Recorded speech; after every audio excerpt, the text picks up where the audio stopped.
કાકા ઠંડીની શરૂઆત કેવી રહેશે અને હાલનું વાતાવરણ કેવું રહેશે? હવે ઉઘાડ નીકળતા લગભગ ખેડૂત ભાઈઓ માટે રવિ પાકોનું કામકાજ કરવાનું, આયોજન કરવાનું સરળ બનશે અને હવે ઠંડા પવનો ફૂંકાશે. લગભગ 15 નવેમ્બરથી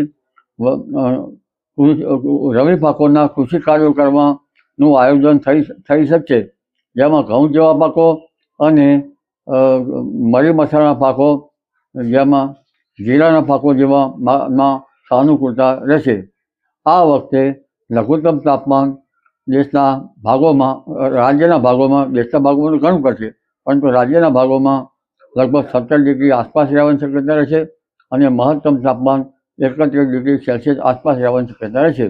ઉત્તર ગુજરાતના ભાગોમાં મહત્તમ તાપમાન લગભગ 29 ડિગ્રી સેલ્સિયસ આસપાસ થઈ જવાની શક્યતા રહે. એટલે હવે વાતાવરણ સાનુકૂળ થતું જશે, પરંતુ લગભગ 18 નવેમ્બરની આસપાસમાં બંગાળના ઉપસાગરમાં હલચલ જોવા મળશે અને 24 નવેમ્બરથી ડિસેમ્બરના અંત સુધીમાં એક વાવાઝોડું બનવાની શક્યતા રહેશે. જે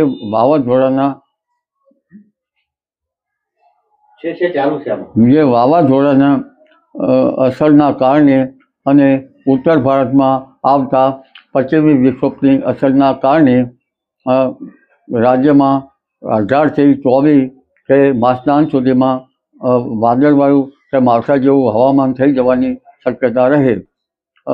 લા નીનોના સંકેતો સાંપડી રહ્યા છે, ત્યારે ઠંડી વધારે પડવાનું અનુમાન ગણી શકાય, પરંતુ એ ઠંડી કેવી પડશે તે જોવું રહ્યું. ડિસેમ્બરની શરૂઆતથી ઠંડા પવનો ફૂંકાય અને 22 ડિસેમ્બર બાદ કડકડતી ઠંડી પડવાની શક્યતા રહેશે.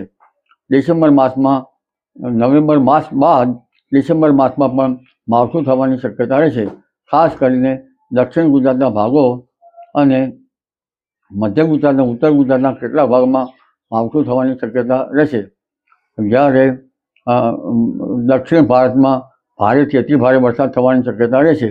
એટલે આ વખતે હવે ખેડૂતો ભાઈઓ માટે ધીરે ધીરે વાતાવરણ સુધરતું જશે અને રવિ પાકો માટે ઉજળા સંજોગો હમણાં જણાશે. જી.